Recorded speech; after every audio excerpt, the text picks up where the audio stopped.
we realized very quickly that people like people.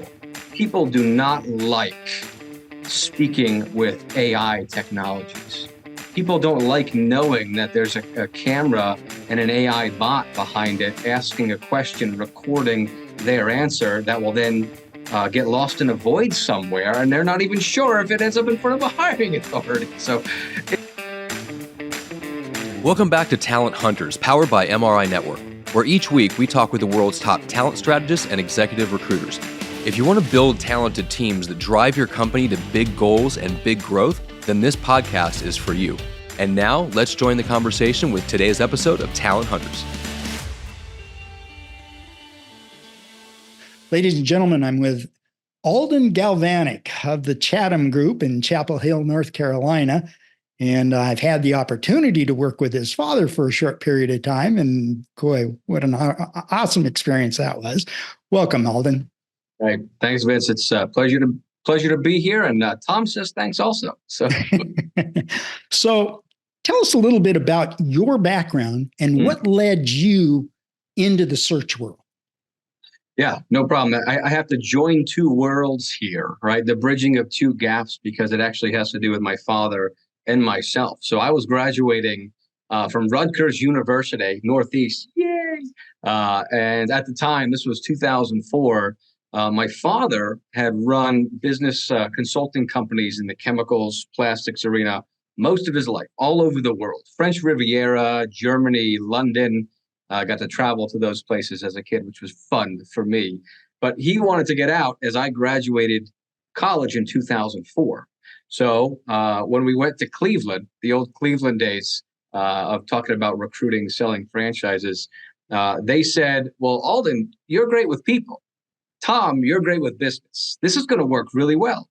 So we decided to try it and had no idea what we were doing for those first couple of years. But it was fun. It was an adventure. So we married up the ability to talk with people, no knowledge of recruiting, and an extremely in-depth knowledge and client base with the chemicals and plastics industry. And the rest is history, as they say. So, second generation? Yeah. Now, did your dad start the business before you came into it? No, it was a joint effort. We were both there the days we decided to sign up for opening a franchise. So we both did it from day one. So we opened an office. We moved to North Carolina. It was like all encompassing. Left the Northeast behind, leaving college. He's leaving his career. Both starting this new adventure together in 2004, trying to figure out how to use databases, how to talk with candidates, how do you interview people, that sort of thing. And for me, back in 2004, how do I talk with CEOs, vice presidents, and directors of large multinational companies and tell them why they should use me as a recruiter, because I know things.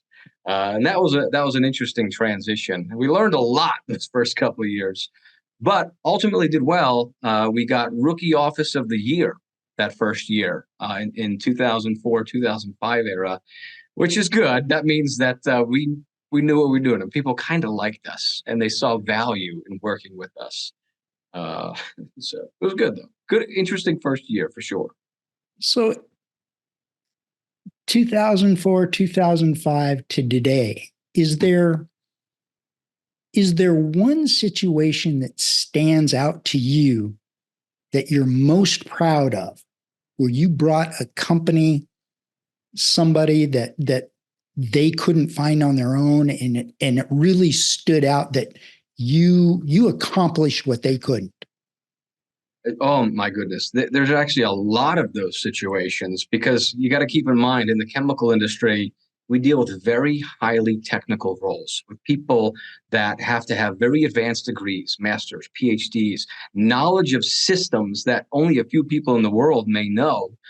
So when we find them, our clients are very impressed. I'll tell you one funny story, though. When I was getting married, several years after we opened the business, we were working with a specialty chemical company that needed 3 salespeople on the East Coast. So I had to find all three of them. Went out, scoured, and this was back in the old career builder days when you had to put in the coding, to bold capital letters and titles and everything. But we ended up going through, I don't know, probably 30, 40 interviewed candidates. They ended up hiring all three of them through us, and that paid for the catering bill at my wedding. And I was very excited about that at the time. So I loved that. But they were very thankful. And the candidates appreciated it. We actually got a card in the mail from one of them, and he put superhero stamps on it. And the one he put on ours to thank us was Plastic Man. Almost like Mr. Fantastic, where he was elastic. Well, that spoke a lot to us because we specialize in chemicals and plastics.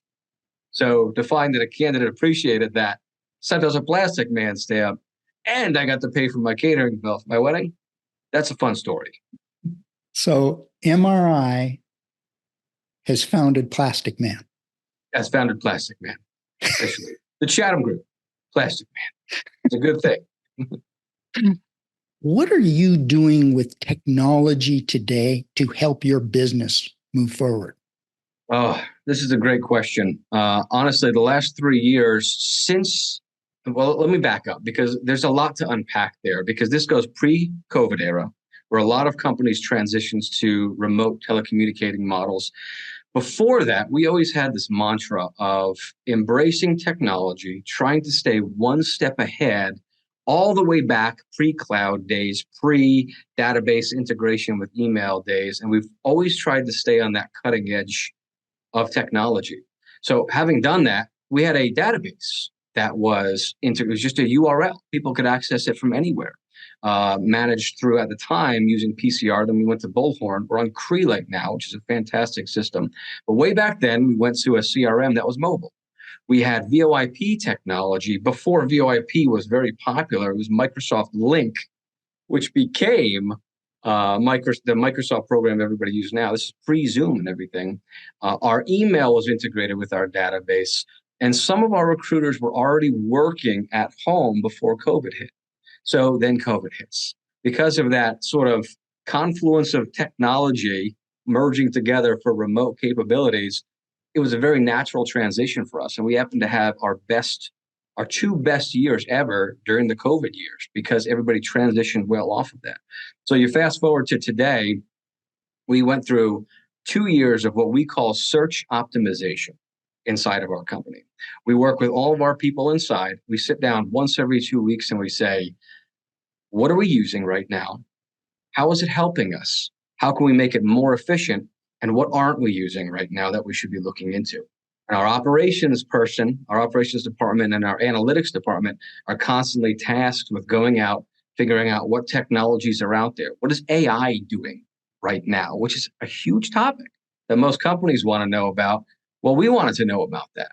So we started to dive in, figure out how to leverage that, not only in our interview process, how we talk to candidates, how do we articulate the message that we push out with our jobs to candidates? How can we do that more efficiently? How can we use ChatGPT to do these things? How can we get our message out to get better qualified candidates in for our clients? And ultimately, this is where AI may be going. How can AI do all of that to pull it back to good relationship management with us and our clients? And we're doing that right now, live, all of our people inside. So we're maintaining that cutting edge, technologically speaking. What keeps a company from doing exactly what you're doing? Well, I think it's a matter of staffing. It's a matter of budget. It's a matter of having the manpower to do that. I constantly ask that question. Why are you working with us? Like, what are you doing working with a recruiting company? And we specialize in that mid tier where we're talking 100 million to maybe $1 billion as a company size. And most of those companies, they don't have large, robust internal HR departments where they can afford a lot of internal recruiters. A recruiter today, be successful in what we do, has to have more knowledge than the recruiter 6, 7, 8 years ago by far. And most of it isn't just relationship management. It has to do with, knowing the person, knowing the company, matching the culture so that there's a good bond right there, but also knowing the technologies, knowing what CRMs are out there, knowing how people communicate effectively, what technologies are doing that, what job boards are out there. How do you leverage LinkedIn to get your message out to brand effectively? How do you mastercraft a resume with the technologies that are grabbing your resume out there? And what is AI doing? How do companies answer all of these questions? And we're finding out that they're not. They're doing a couple of them, but they can't do all of them. So in the recruiting industry, we have an opportunity to get our fingers on that, to put our fingers on the pulse of technology and relationship management, bridge them together, and we provide value that way. So companies aren't staffed to do that, but we can help them. Interesting. And when did you guys start really digging into the AI capabilities and what you've just talked about? Okay, so we've always wanted to try and automate our process because process in the recruiting business is very important. You have to do it the same way every time so you get as good of a result as you can with the candidates and the client. So we started to realize, well, how do we then leverage our system to send out these technological messages? How do we leverage our system to help us text, to help us integrate phone systems, to help us integrate templates of communicated messages to our clients? So you fast forward from that question to about 2 years ago when ChatGPT dropped, and we realized, well, not only can we utilize internal technology to get our message out to candidates, 1, 2, 3, 4, 5 messages instantaneously using email, text, phone messaging, another email, another text, another phone message simultaneously. But now there's programs that'll start building out those templates, and you could even articulate messages that way. Okay, that's all well and good, but we realized very quickly that people like people. People do not like speaking with AI technologies. People don't like knowing that there's a camera and an AI bot behind it asking a question, recording their answer that will then get lost in a void somewhere, and they're not even sure if it ends up in front of a hiring authority. So it's dead at that point almost every single time. So we realized that it has to be about the relationship, right? So we leveraged AI to get to that particular point, and it helped our process become more efficient.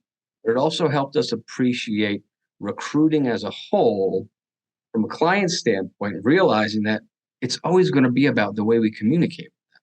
It's always going to be about the way we help them understand the candidate they're going to hire from a relationship standpoint. So 2 years ago, to answer your question, up until now, and this is going to be an ongoing discussion, I forecast moving straight on, but it's never going to replace a recruiter. It's going to uplift and strengthen our capacity to recruit efficiently for the person. Boy, it opens up Pandora's box of questions for me, because you made a comment earlier about all the dangers that we've forecast since you came into the business. Well, I've been here 38 years. So congrats, by the way. That's awesome. The technology was the threat when I started in this, was when the fax machine came out.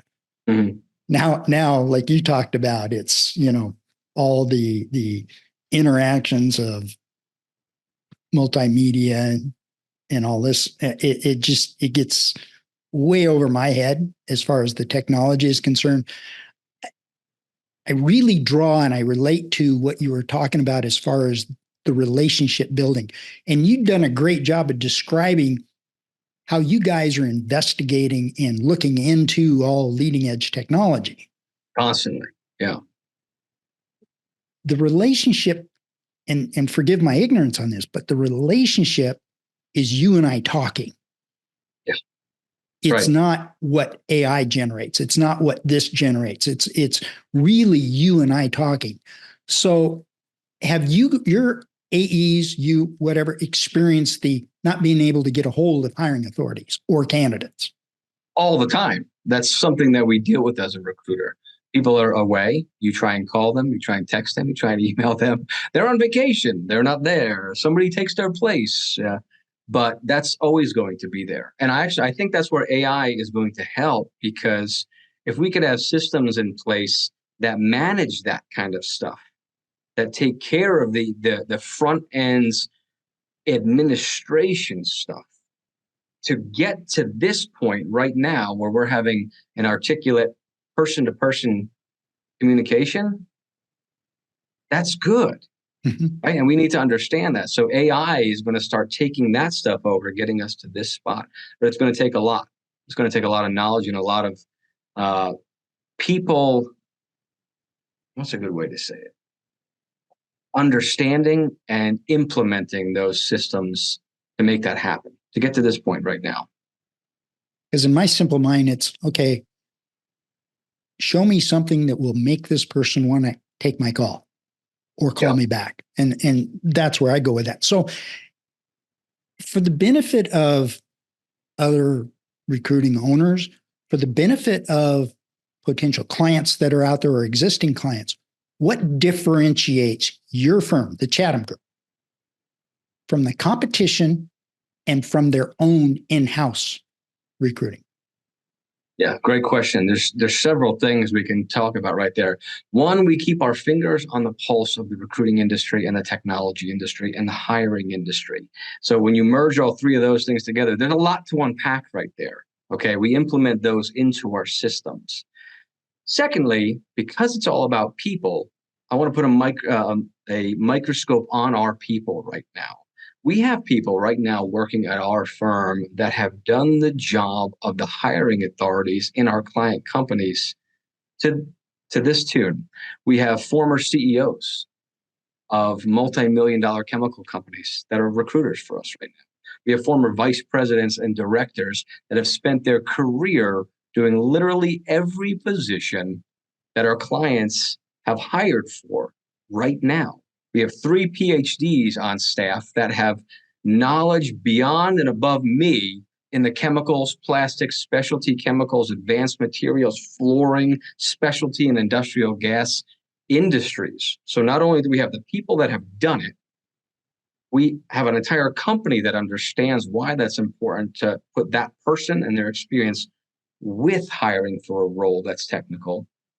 And then we integrate technology and a proven system back into that element. This is something that I think really needs to be said.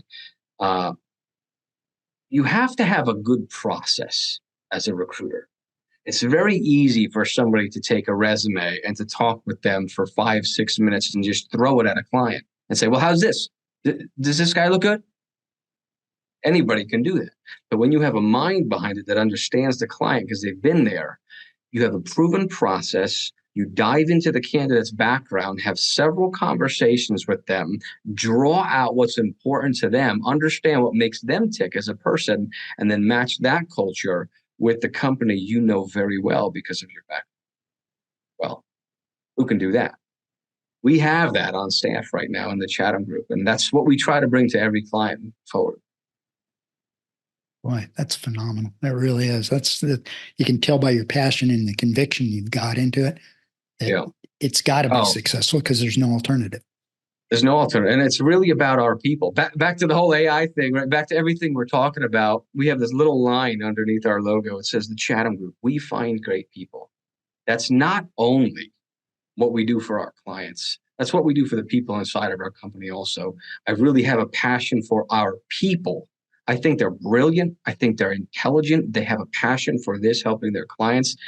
We love them. We're like a family here. And I do believe they're great. So we try and bring that to our clients with every search we do for them as well. So on a personal note, obviously you are consumed with helping the Chatham Group be successful. What do you do to let go?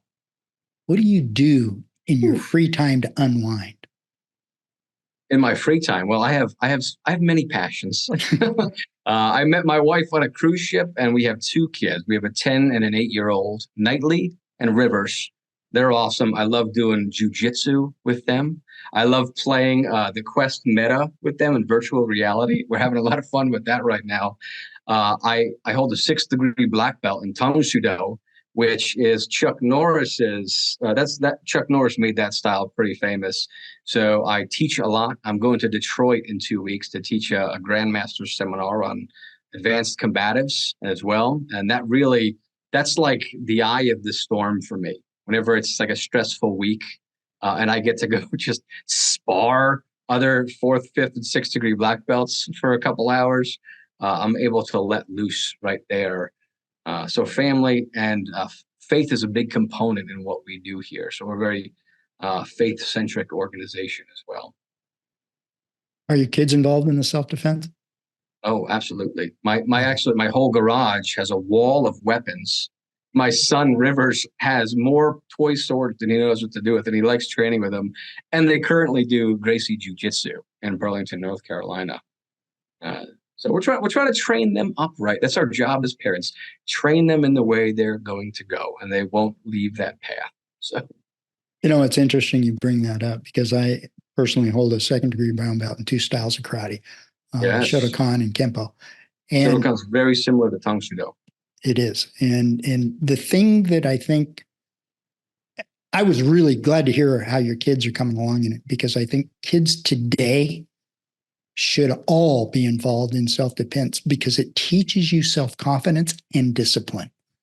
Absolutely. Every single child should. And actually, that's why I have them in jiu-jitsu, because Shotokan, I did Kyokushin for a while also, but those styles are very hard. It's called a hard style, not because it's difficult, because it's hard punches, hard blocks, hard kicks. And if I taught my kids that and somebody came up and bullied them in school, and let's be kind on this, but let's say they destroy the child, we have an issue, a litigation issue. Yep. But with jiu-jitsu, it allows them those same discipline developments with the ability to disarm somebody without overwhelmingly destroying them like we do in Tang Soo Do and Shotokan or Kyokushin. So every child should. I actually taught kids for a few years. This is like the 5 to 8-year-old range. Man, that is a whole different crazy thing to do because it's babysitting on steroids there. But you're teaching those kids how to balance, how to listen, how to do effective push-ups, how to jump high with encouragement, enthusiasm, and how to come back and do it again and again and again. So as they get older, that's ingrained in them. Now you start building on that discipline with concepts of the martial arts system. Right? And that's actually very similar to what we do in recruiting also. We do the basics, which is the conversations, getting to know the person, getting to know what a client is in demand, why they want certain candidates. And then from there, we get into the more advanced things like interviewing strategies and like technological developments that plug into the recruiting world. Starts with the foundation, though, of good conversations. Boy, that's fabulous. I mean, Alden, I really appreciate you taking the time today. Is there any question that you have for me? What are you seeing with other owners? How are they grappling with technology and recruiting right now as it pertains to client management or candidate development? I would venture to say that it's a generational thing. There's people that come out of my generation that were trained how to do this business by telephone. Mm-hmm. I think what I'm seeing is you've got some offices that are chasing the new technology and it's consuming them. Mm. And I think you've got others that are aware and adventuresome into the technology, but understand using it as a tool to build, your word, the relationships. I think that's where the future is. And it sounds to me exactly where you guys are. You talk a lot about the technology and staying on the cutting edge and so forth, but you refer back to the relationship building. And I loved hearing about you're staying on that cutting edge, but I also loved hearing the fact that, look, this is what it takes to be successful. You still got to talk to somebody. Yeah. And do it well. and articulate a message with communication clearly. That's the foundation of what we do. Beautiful. And Vince, it's funny you say that. How do you think our clients feel if different generations feel that impact of technology increasing so fast? How do you think our clients feel? And then when you could put yourself in their shoes, you begin to realize why leveraging a recruiting firm that understands that and has the discipline of effectively communicating with them, assuaging them of their needs technologically, and communicating with a process with their candidates. Well, that's a win-win for everybody. And that's why they should work with recruiting firms.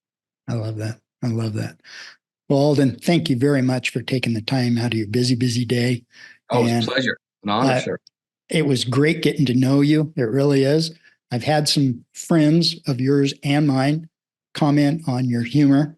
And you're always enjoying life. And it just, you wear it on your sleeve. You wear your heart on your sleeve. I mean, this has just been a thrill. It really has. And thank you for taking the time. Please say hi to your dad for me. And I look forward to spending time with you in the future. This was an honor, Vince. Thank you. Appreciate it, sir.